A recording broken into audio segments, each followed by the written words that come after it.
tutor, we are looking at how to gather and interpret data. We're going to be looking at Science Capability 1.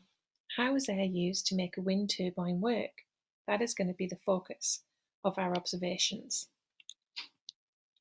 Do you know how wind force is used to convert into electrical energy? If this is our wind turbine, which we can also see out the window, and this is the direction of the wind, do you know how the wind force is going to be used to convert it into electrical energy? Pause the video and ask a buddy. We'll find out if you're correct later on in the video. If you look out the window, you can see the wind turbines on the top of the hill.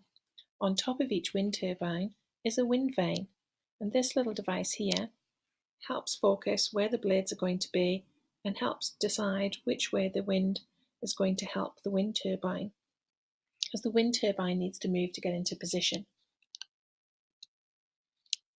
So the wind vane here you can see with the arrows, which is rotating round, and that will be rotating round for the best resistance because they want to harness more energy.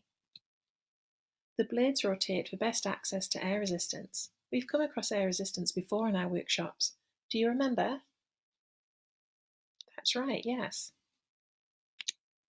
The best wind force and resistance to move the blades. So we can see here with this blue arrow is the direction of the wind, that the air is flowing, and we can see that the blades are rotating round in a clockwise direction.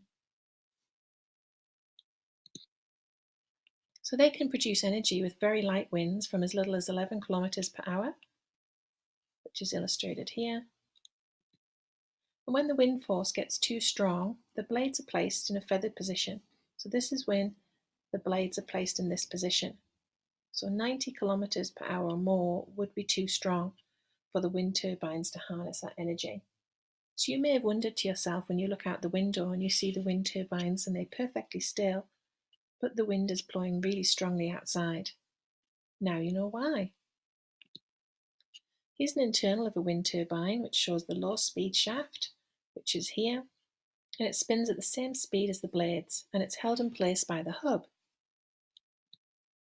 To increase the storage of energy, the speed gears needs to increase. So these two parts here, which we just talked about, they go at the same speed. And the gear shaft here goes at a speed times 100. So that's much faster. The high speed shaft spins at 1500 RPM. RPM means revolutions per minute. That's how fast the high speed shaft is moving. The generator connects the kinetic energy into electricity. Here you can see the generator, and we can see that the high speed shaft, and we know how fast this is moving. This transfers via a conductor to the base, then onto the transformer, which transfers it to the alternating current. So it comes from here, it's storing all of the energy, it's going through inside of the internal turbine, which we've just looked at, and it's storing it right the way down to the base into the transformer. And it's going to transfer it into what is called alternating current. And the transformer raises the voltage for transport inside the wind farm, which is what we can see in the red arrows here, which are illustrating. And from each turbine, alternating current is sent to the substation along the underground cables. These are what the red lines are.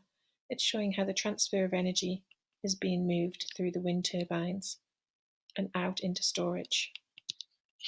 The voltage is then increased again to feed it into the power grid, which is going here and illustrated. So you will have seen these as you're driving around in different places.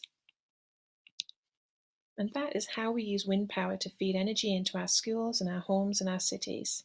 And we're quite fortunate. We live very close to a wind farm. And we've produced lots and lots of clean energy. Using the information that you've gathered from the video, I want you to sketch a wind turbine and label the drawing clearly. You can go back and have a look at the flip video if this helps you. You can also talk to your buddy. So this is the first step in your learning. The second step, before you come down for your next workshop, is to design your own wind turbine and clearly label your diagram. I want to know what materials you would like, clearly label them and explain how they're going to be working, show which forces may be in play, what you've learnt about, and then I look forward to seeing your wind turbines. Until next time.